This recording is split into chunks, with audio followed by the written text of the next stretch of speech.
started. Okay, guys, so data handling. We've got our data handling process and it consists of 6 stages. I'm sure you guys have seen this before. Before we can even start the data handling process, we need to figure out what we're trying to find out. And by doing that, we need to pose a question. Okay, so we'll go through that now. And after we've posed the question, we then need to collect the data. We've got different ways of doing that, which we're also going to go through today. And if time allows, we'll also look at the 3rd stage in the data handling process, which is organizing our data. Okay, so it's all the nice, I would like to say relatively easy topics for today. Okay, so as mentioned, we're going to be looking at questions first. So when designing a question, it says questions need to be asked in such a way that they collect all the necessary information. So what I mean by this is, if I want to find out what the most popular sport is in my school, I'm not just going to go around and ask people what is their most favorite sport. You have got to be more specific. Like, what is their most favorite sport to play? What is their most favorite sport to watch? Like, what you need to be more specific with the questions you ask. It can't just be a general question. Or if you want to know specifically what is the most popular sport at your school, so let's say it's ABC High.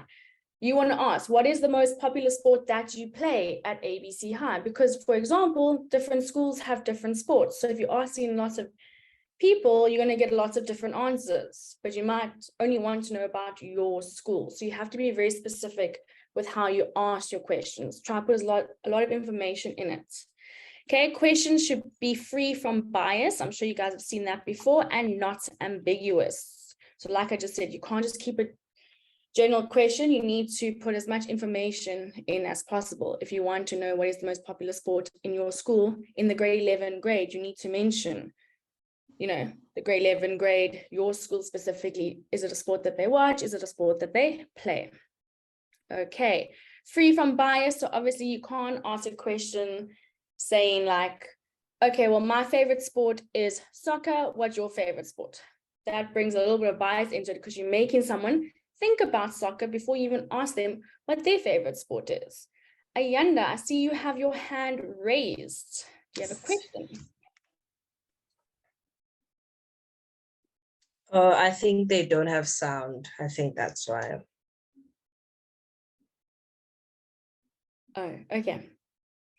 So looking at questions still, there are different types of questions that we can ask. So if we're making a survey or a questionnaire or an interview, we can use different types of questions.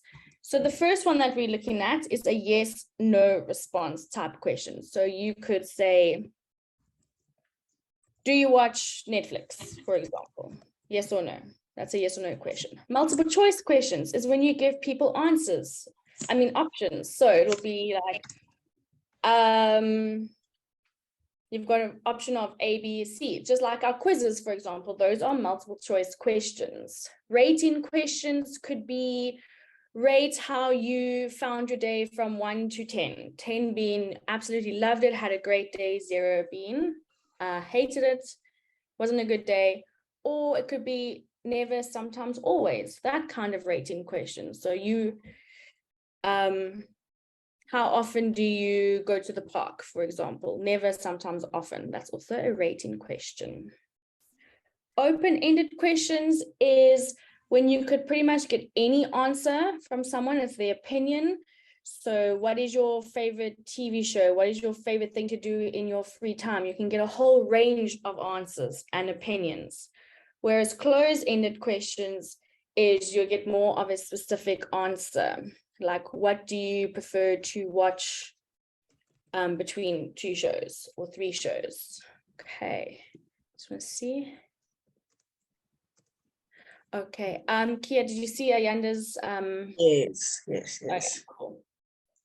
All right, so those are the different types of questions that you can get and that you can use in your interviews, questionnaires, surveys when making a question for your data handling process. So remember, question is the most important part because that's how you're going to get all the information that you need. Okay, so let's see if we can apply the different types of questions to this activity. So question 1 says, identify these types of questions. I think you guys can handle it. So I'm going to ask you to do all 4 of them, but don't put your answers in the chat just yet. So I'm going to give you a few minutes to quickly tell me, is it a yes, no response question? Is it a multiple choice question or rating? Let me know what you think about these 4.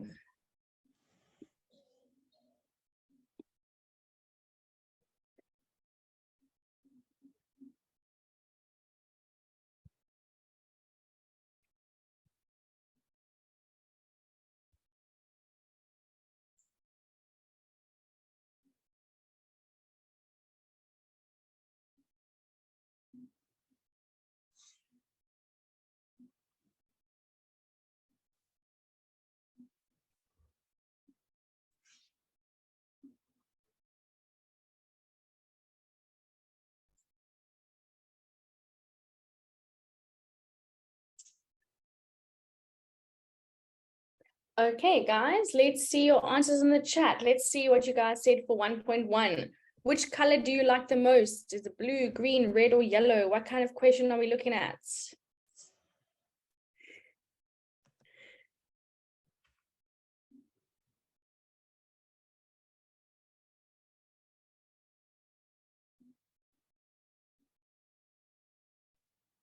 Good, multiple choice question. Great, so I'm just going to abbreviate to MCQ, multiple choice question. 1.2, I spent time with learners from other schools. Never, sometimes, often. What kind of question do we say that is? Oh, look at you guys go. Fantastic. It's a rating question. Did you smoke today? Yes or no? That's a nice, easy one. What did we say? Yes, yes, yes, yes. Good.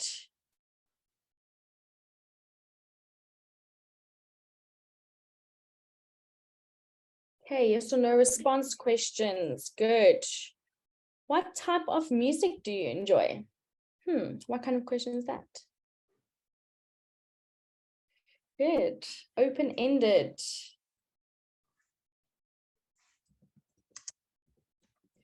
Okay, fantastic. So you guys really know the different types of questions that you can use in your survey or questionnaire. Okay, so now that we know that our questions need to be very specific, needs to be able to collect the data that we're looking for. It can't be a vague question. We've got different types of questions that we could use, because sometimes you just need yes or no types of questions for your data. Or sometimes you do need opinions. So it is important that you word your question right, use the right type of questions to ask. Siwa, how do you differentiate between multiple choice and close-ended? So multiple choice would give you like options A, B, C, D. Close-ended, it's not like you have options, but your answers are quite limited. But it's not like I give you the options. Okay, as Kay also just said, multiple choice, they give you options. But close-ended, you'll have a limited amount of choices in your answer, but I don't give you those options. Okay. And an easy giveaway is if you're choosing between A, B, C, or D, that is multiple choice. Okay, good question. Now that we've got our questions sorted, we now need to actually collect our data. So we've got our questions. We're either going to observe to get our data, do an interview, or a questionnaire/survey. Questionnaire and surveys are the same thing. So the 3 ways that you can collect your data, like I said, is observation. So you go and look. So if I want to know what is the most popular car brand that enters a complex, I could easily just go and stand at the gates and watch all the cars come in, or at a shopping center, because that's very busy. So cars are coming in all the time. So I'll just have my data collection sheet, and I would just tick as each brand comes in and then see which brand is obviously the most popular and the least popular. I don't necessarily have to go and ask people at the shops, what car do they drive? I can just go and see it for myself. Or I can go look at the park cars and go and count how many, you know, I can't think of one car brand. How many BMWs are there, for example? Okay. Interview is when you actually go and speak to someone and you ask them questions face to face, and they answer you, you write down their answers, and yeah, that takes quite a lot of time and a lot of planning. And then our questionnaire surveys, you've got all the questions on a piece of paper and you just hand them out. People fill them in their own time and then they give it back to you. So those are 3 ways that we can collect data. Okay, so let's have a look at our next activity, keeping these data collection methods in mind. Exercise 1 says, which instrument for collecting data would you use if you had to investigate the following? So if I wanted to find out the most popular sport at my school, or if you wanted to find that out at your school, what method would you use? Let me know in the chat. If you guys were ready, eh? Okay, so I see a lot of questionnaire surveys. Do you think interview could also work?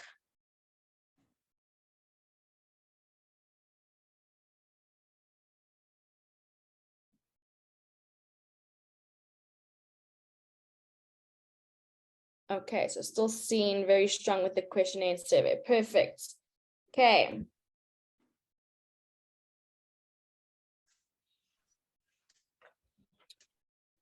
Interviews could work. So if you had to say interviews, that's not wrong. I mean, you can just go around and ask people, I don't know, wherever people gather, maybe before assembly or at break time, you can go ask people what are their favorite sports and just tick it off. Okay. Oh, and I kind of used this example already. The most common car color parked at a shopping center. What would you use? Like that one is a no-brainer now. Yeah. Everybody's like everyone was observation. listening though, like it's amazing. Okay, so observation.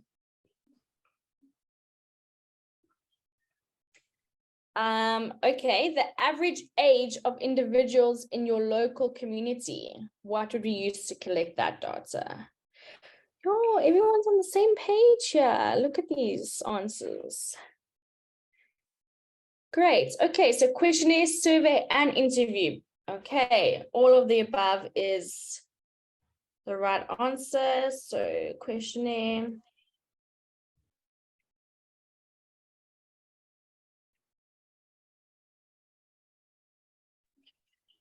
Okay, interview. Okay, so we've got our good questions. We know how to formulate a good question. We know the different ways we can find out our information and collect our data. So the next thing we need to do is, now that I've collected all my data, so I've collected all my questionnaires, or I've done my observation, got my observation sheets, I've done my interviews. The next step is to classify and organize your data. So first things first, it's classifying data.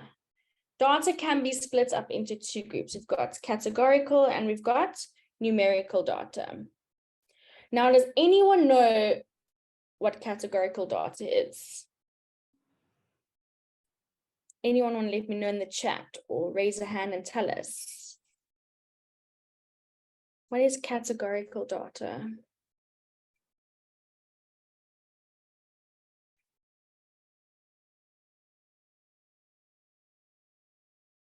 Wow, crickets. Yeah. Okay. Options. Let's try with discrete and continuous. Does anyone know the difference between? So this is actually quite a common exam question. I think this was asked last year. What is the difference between discrete and continuous data? Oh, Sunday gave us the answer for categorical. But I'll get to that now. Let's quickly check this. Anyone know the difference between discrete and continuous?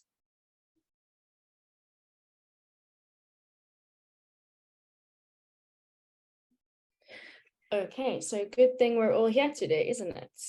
Asanda, that was a beautiful answer for categorical. So categorical, it doesn't have to do with numbers. So numbers are not involved. So it's our words. So for example, when I mentioned car brands, car colors, colors are words.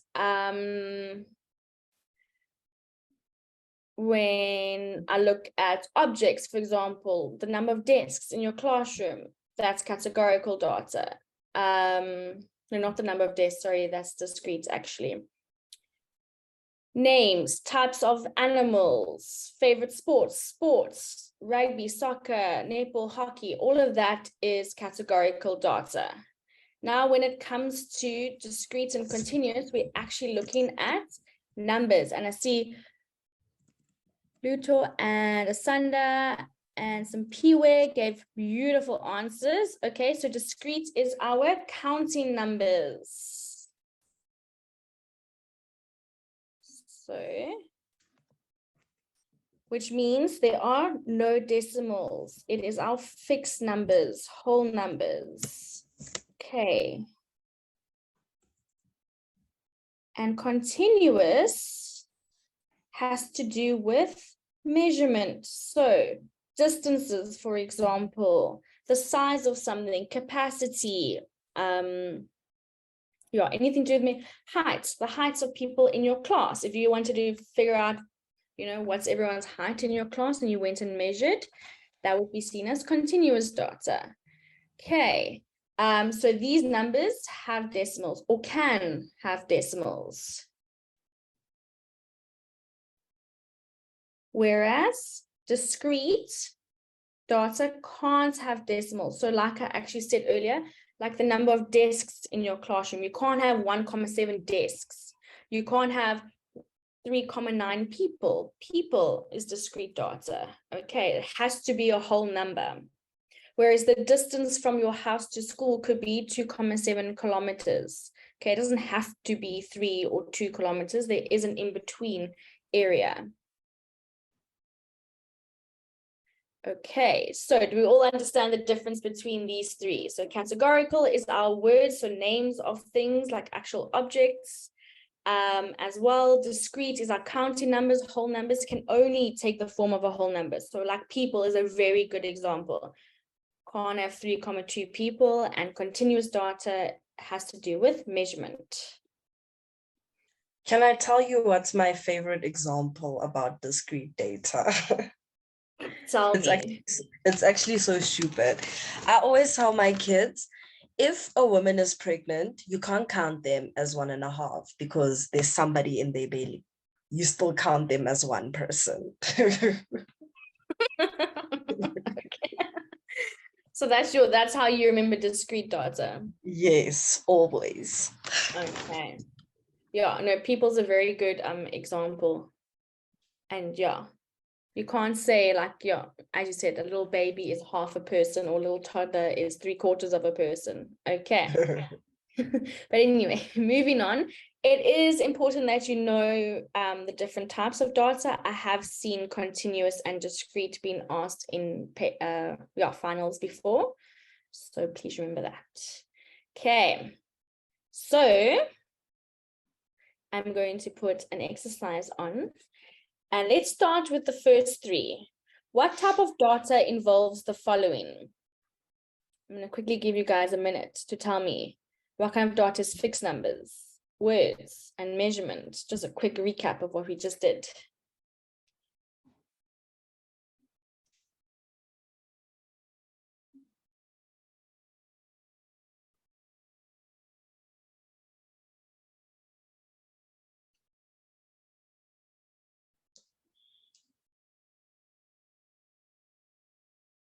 Nice, Yanda. Thanks for that answer. Okay, let's see it. Number one is, I see some of us have already mentioned the answer. Number one is, yes, it's numerical, but what kind of numerical data? Okay, because remember, numerical splits up into two types. It is discrete data. Okay, number two, words is good, categorical. It can be put into categories like favorite colors, favorite animals. Those are categories. Favorite sports, least favorite sports. Okay, and measurement. I know you all have that waiting in your same box. There we go. Continuous. Measurement is continuous. Great. Okay, let's try a slightly different one where we have to apply this knowledge. Classify the following data of a residential home. Okay, so I just related it to a house. So the color of a house, the number of bedrooms. Okay, I'm going to ask you guys to do all 8 for me, and then I'll let you know when I want to see your answers. Don't release them too soon. I want everyone to have a chance.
Okay, if you guys are ready, let's see your answers for number 1.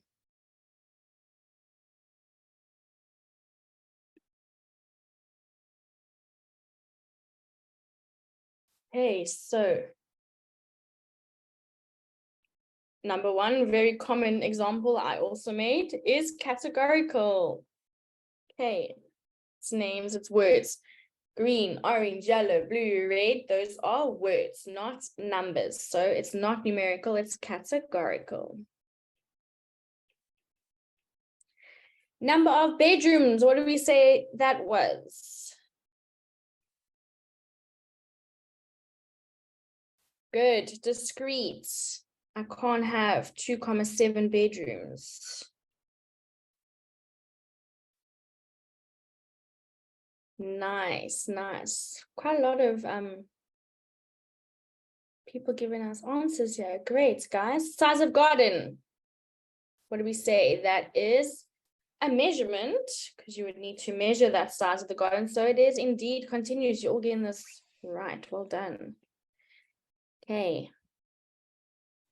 Name of street. Name is literally in it. Name, the words. So that is good. You can see all the answers streaming in. Categorical. 5, house number.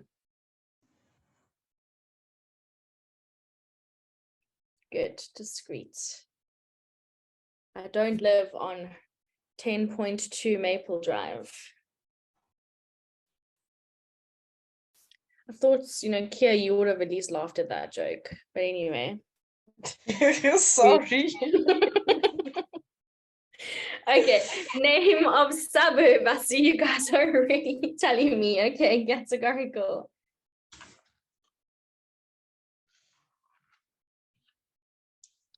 Seven, distance from school is continuous. If anything, you guys have really practiced your typing skills in this lesson. Hey? Like they are flying in, but it's amazing that everyone is interacting. Capacity of pool. Okay, I see some of you have one. Continuous again, it is a measurement.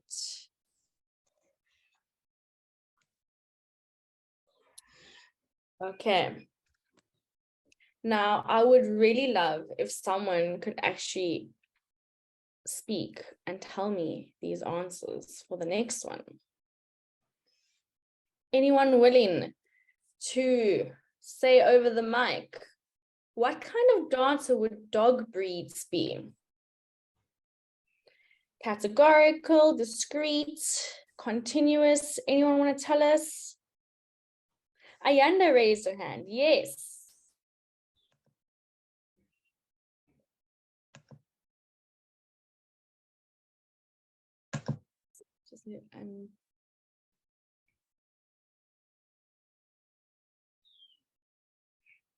Ayanda, are you struggling to unmute? She disappeared, but we have Bokamoso. Bokamoso, let's hear. I'm so excited to hear another voice. Dog breed is categorical. Categorical, great. Do you want to answer another one? Or is that it? Can I try this one? The height of your classmate is continuous. Good. Heights of your classmates, continuous, because we have to measure. Yeah. Oh, wait. Okay, last one, because I see lots of hands being raised. Number 3 is discrete. Discrete, good. Thank you so much. Fantastic answers. Thank you for being willing to. Okay, let's see who's next. Yoliswa, do you want to let me know what number 4 is? Your birthday month. What kind of dot is that? Hi, ma'am. Hello. I think it's categorical. Good. Because you're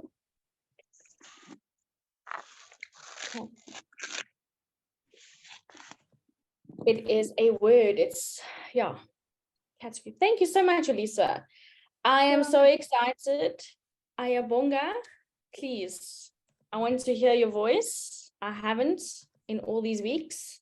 Please let us know what number 5 is. Hello. Hi. The answer will be discrete.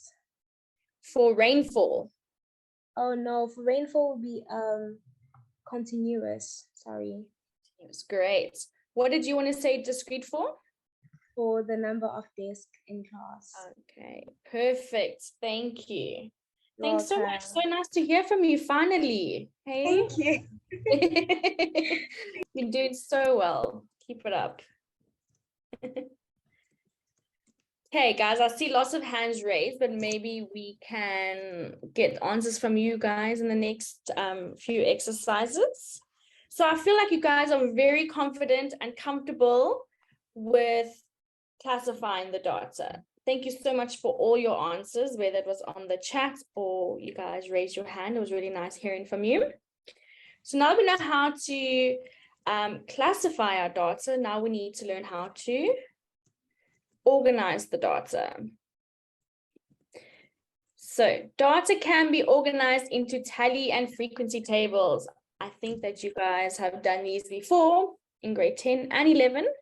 So I'm going to do a quick little interactive one where I said over here, let's do a frequency table based on our class's favorite colors. Okay, but I don't want it to go too extreme and have like baby blue and lilac, and then we have this massive frequency table. So I've limited your options. When I say go, I want you to please type your favorite color, and then Kia's going to read them to me. I'm going to quickly fill in the tally table. Okay, you guys ready? 3, 2, 1, go. Let me see your favorite colors. Kia, we have two blacks. Oh my word, let me just do this. We have 1, 2, 3 blacks, right? And then we have 1, 2 reds, 1 orange, and then another black. Oh, see, and then put orange. Yeah. And then 2 blues. Oh, we have white from Chloe and a purple from Virginia. Are you keeping up? No, I'm not, because I just realized you didn't add all of them. So I don't have white in the options here. Yes, it's one of the colors there in the circles. Do you have pink? Because Karabo chose pink. And I also choose pink if my color matters. Yeah, they have orange. So sad. Orange is my favorite color. How did I leave that out? And orange is so in season now. Chloe changed hers to pink. And then Onkopota has purple. I used to like purple once upon a time. Sorry, I'm just being silly now. Okay, I've added orange. Okay, let me hear the rest of the colors. If you, I see a purple at the end, yeah. Okay, let's go over it again. I have 1, 2, 3 black. Mm-hmm. And then 1, 2 reds. Yeah. And then I have 1 orange. Uh-huh. And then, not my mouse not working. And then I have another black. Uh-huh. And then I have white. Okay, your white I didn't include. And then I have 3 black. Another 1, 3. yes. And then 1 blue. Blue. And I see. Buntle also gave blue. Okay. And then we have Virginia with purple and Karabo with pink. Okay, and for some weird reason, I saw, we did put the gray down. I see 2 pinks.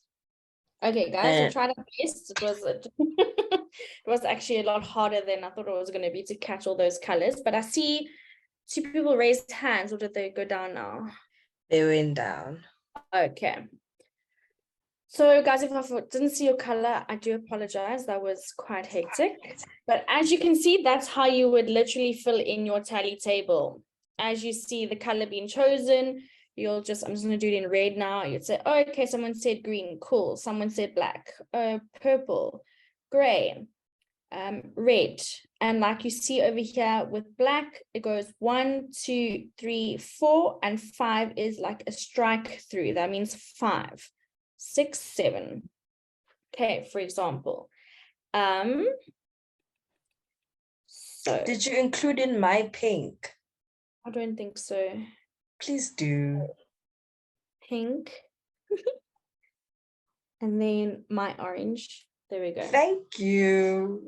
Pleasure. So that's how we fill in the tally side of things. I'm sure you guys are all fine with that. If not, let us know in the chat. And what does the frequency column mean? Does anyone know what the frequency column means? What do we do with that column?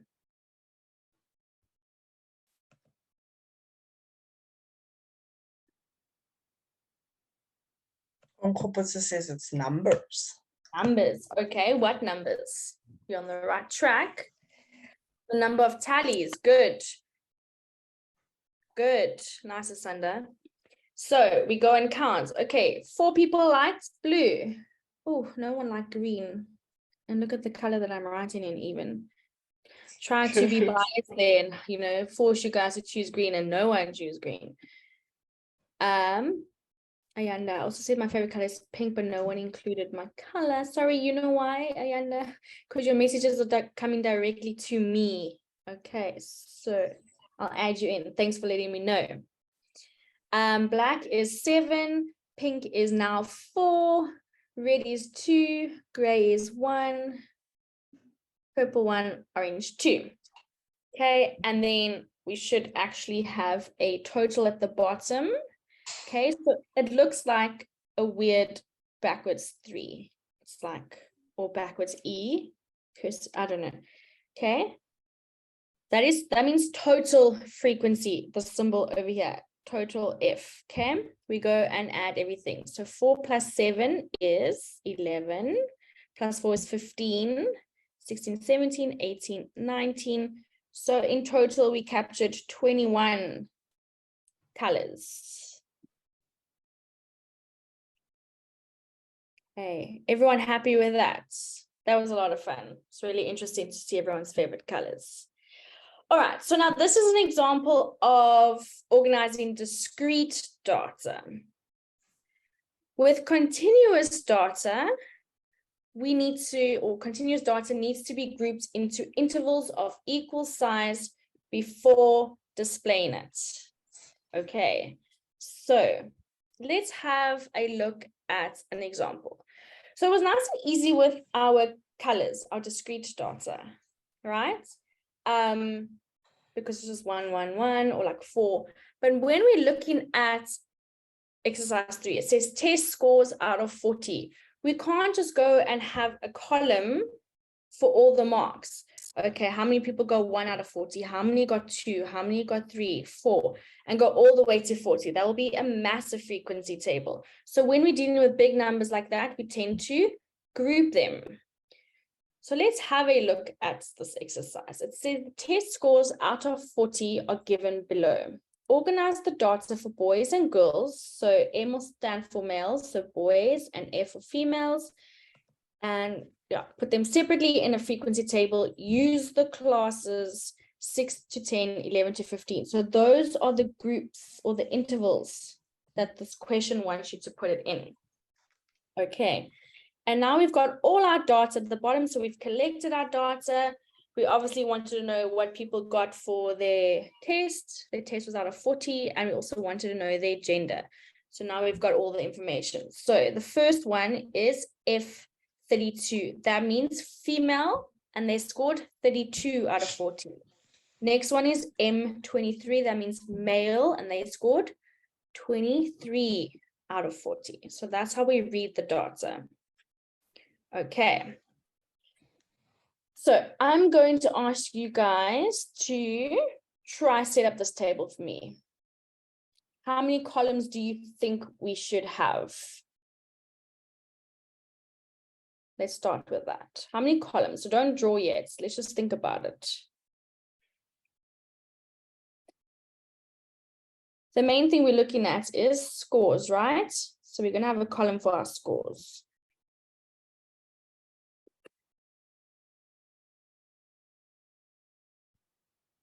Then what does a frequency table always have? 2 columns for our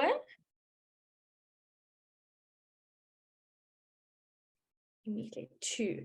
Okay, it will be 2 per gender. So let me just show you what this will look like. So I'm going the wrong way. So we have our boys, should have just said males from the start. And remember, tally and frequency table, we have a tally and we have our frequency column. But we wanted to put boys and girls separately. We didn't want to put it all in one. So then we're going to have girls or the females, tally, and frequency. Just going to zoom out a little bit. Got our scores, tally, frequency, girls, tally, frequency.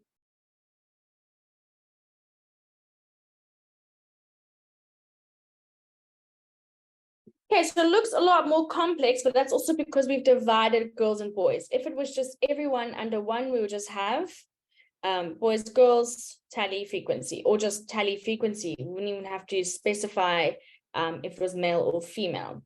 Okay, the only difference with this table is that now we need to group the scores. So they told us to make it 10 to 6, 11 to 15, 16 to 20. Okay, and then we need to carry on because we know the scores go all the way up to 40. So it'd be 21 is to 25. I just need to make space here quickly.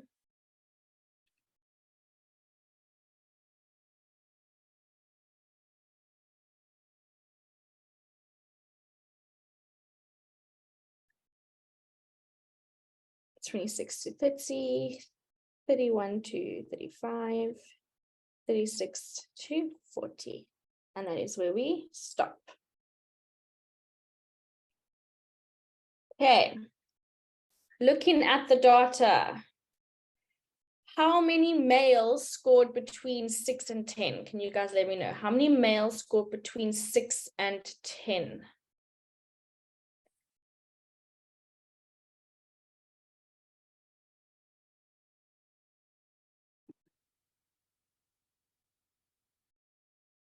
Kamoso, I see your answer. Lisa, you're saying 2.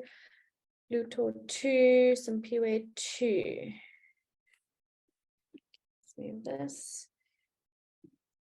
Okay, so now just to make things easier, I'm going to highlight them so we don't have to get confused with them again. There are our 2 males who scored between 6 and 10. So I'm going to say 1, 2. My frequency is 2. How many males scored between 11 and 15?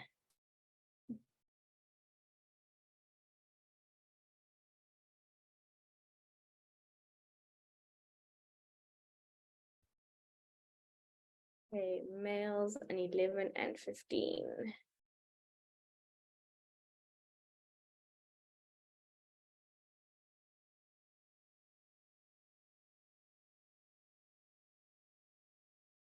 I don't see any.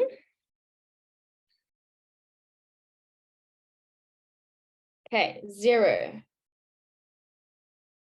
16 and 20. Between 16 and 20.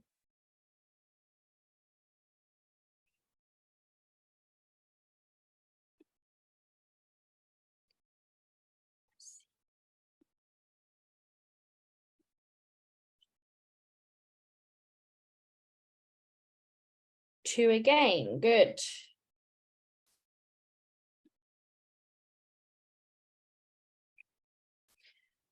21 and 25.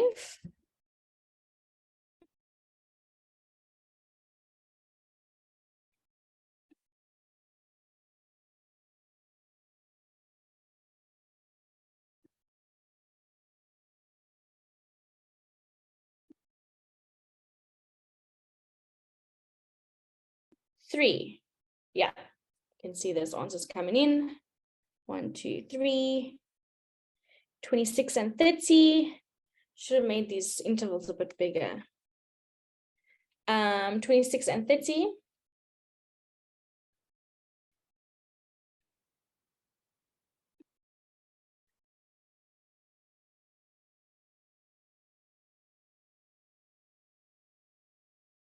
Just 1. Good. Okay, 31, 35. Males, 31, 35. How many males scored between 31 and 35?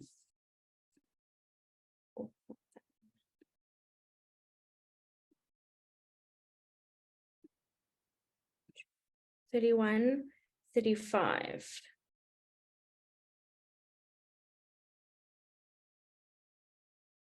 2 again. And 36 and 40, this should be the easy one because it should be all the males left.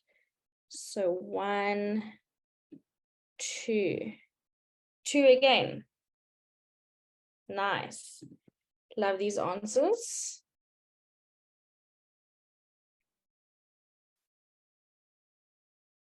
Okay, then we need to do our little total, our sum of the frequency, and that is 12.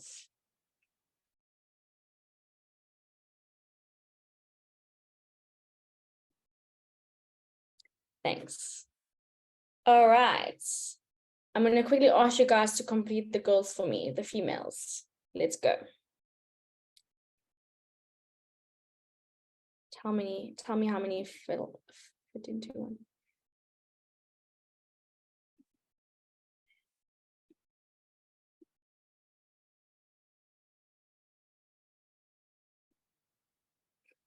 Okay, so, okay.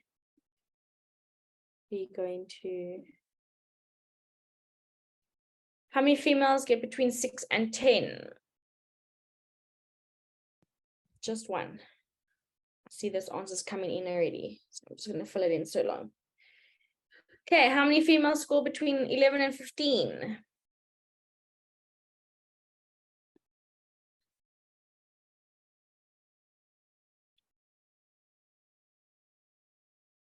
Also 1. Next range, 16 and 20.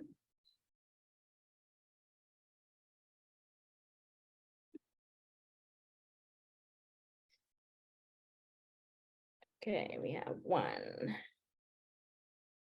Okay, 1 again. 21, 25. 21, 25 is 0. Nice, easy one. 26 and 30. 1, 2, 3, 3.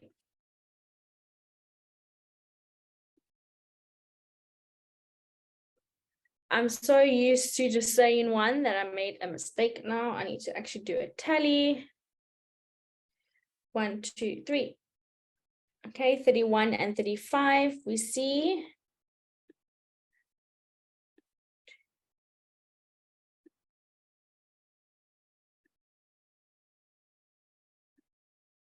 Is it not 5? 1, 2, 3, 4, 5. Oh, 36 isn't. You are correct.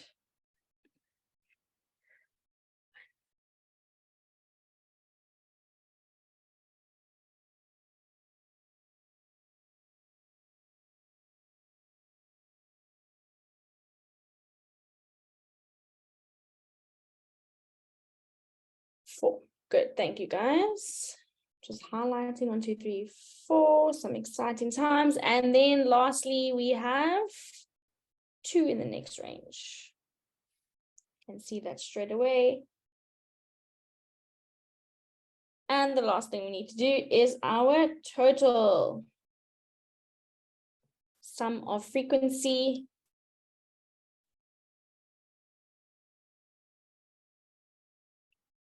Also 12. Nice. Well, come also, thanks for your answers. I see that they're coming directly to me. I see them. Okay, so can you see the difference between our continuous frequency table and then the discrete? Okay, so that was a nice easy one. And then this one's a little bit more complex because we're dealing with a lot more numbers. So we had to group them. So sometimes you might need to group, but otherwise you're going to have a really big frequency table. Okay, how do you guys feel about today's lesson? I know it was a very basic intro into data handling, but how do you guys feel? Let me know in the chat. How was today?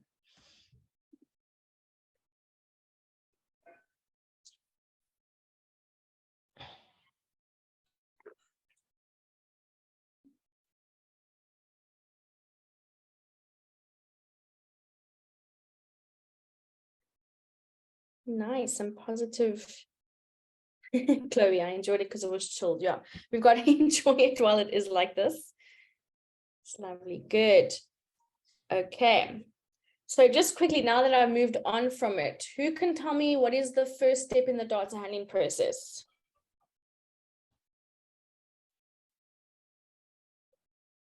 What's our first step? Let's recap.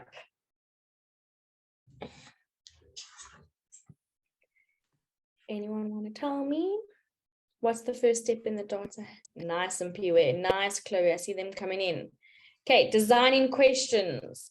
Okay, once we've got the perfect set of questions, what do we do then? Collect our data. We use our different methods. Okay, so we collect the data and then we, as and Pee-wee just jumped the gun now, classify and organize our data. Great.